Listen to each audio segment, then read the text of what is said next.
Assalamualaikum warahmatullahi wabarakatuh. Bismillahirrahmanirrahim. Video kali ini saya akan melanjutkan tentang basic filosofi pembiayaan di bank syariah, atau kalau di bank konvensional itu adalah basic filosofi kredit. Kita pernah dengar ya dari ahli keuangan, ya, khususnya saham, Warren Buffett, bahwa risk come from not knowing what are you doing. Jadi ini artinya bahwa resiko itu akan datang ya dari yang kita tidak ketahui. Untuk itu apa yang harus kita lakukan? Nah, filosofi ini juga berlaku di dalam prinsip-prinsip pembiayaan di dalam bisnis bank. Nah, ada 3 pilar kriteria pembiayaan yang sehat. Yang pertama adalah aman, kemudian terarah, dan menguntungkan. Aman artinya bahwa bank harus memastikan bahwa pembiayaan kepada calon nasabah bisa berjalan lancar dan nasabah memiliki kemampuan untuk membayar kewajibannya dengan tepat waktu sampai pembiayaan tersebut lunas. Nah, sumber penyelesaian pembiayaan yang utama adalah first way out, yaitu dari usaha nasabah atau dari cash flow nasabah. Nah, yang berikutnya baru second way out-nya.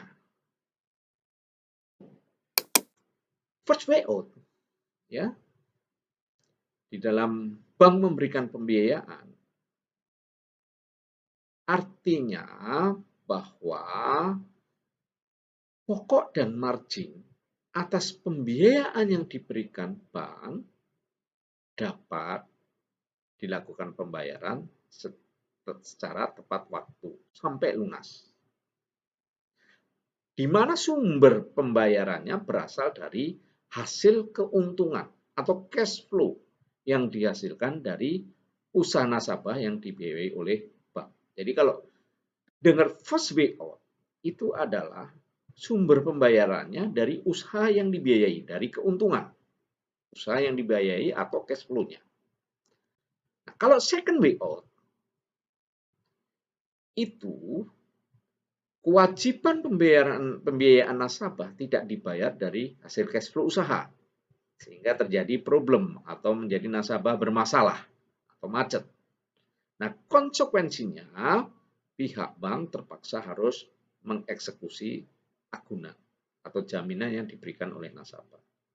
Mengingat jaminan merupakan unsur penting sebagai salah satu sumber penyelesaian nasabah yang bermasalah, jika cash flow ya tidak mencukupi, maka diperlukan agunan tambahan berupa fixed asset, ya, di mana mempunyai nilai likuidasi mengcover minimal 100%. Ini tergantung kebijakan bank.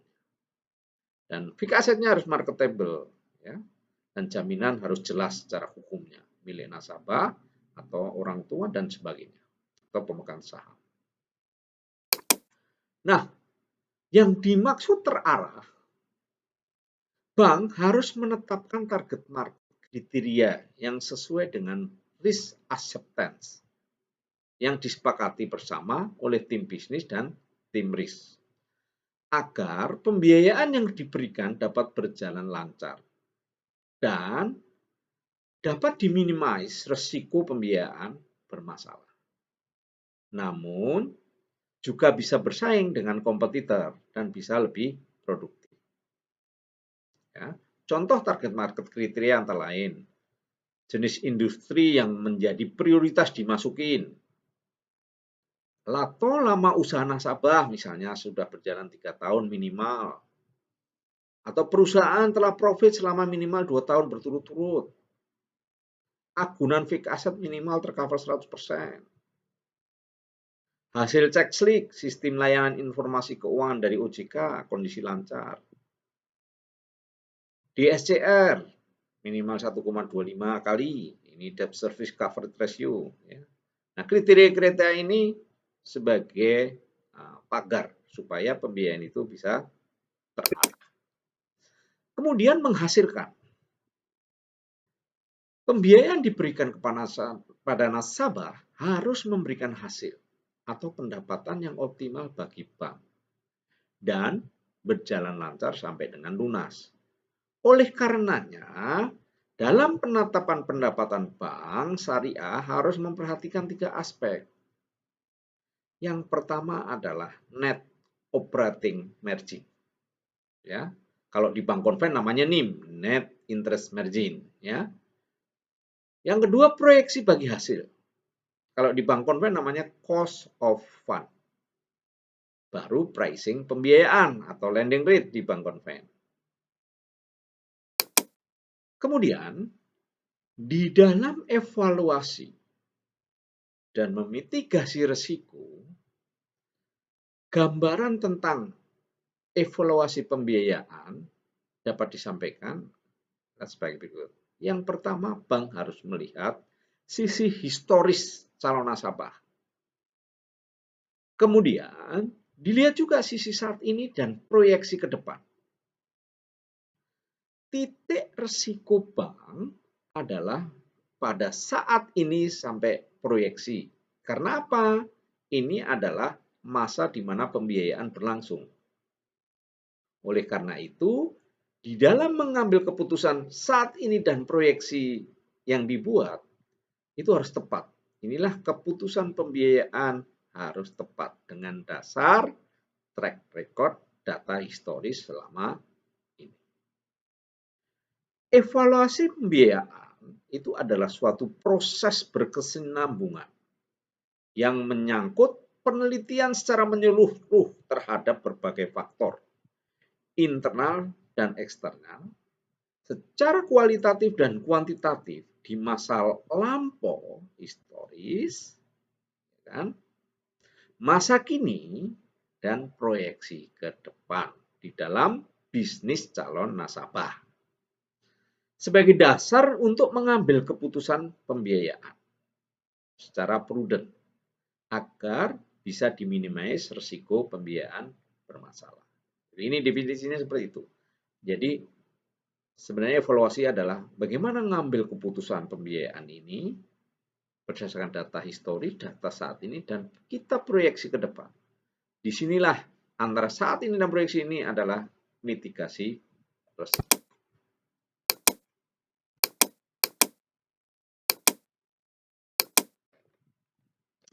Nah, di dalam prinsip analisa prudent, ya, ada 5C yang meliputi karakter, capacity, collateral, capital, dan kondisi.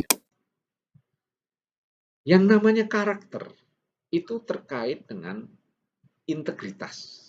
Jadi, bagaimana untuk mengetahui integriti dan etikat baik calon nasabah dalam menyelesaikan kewajibannya.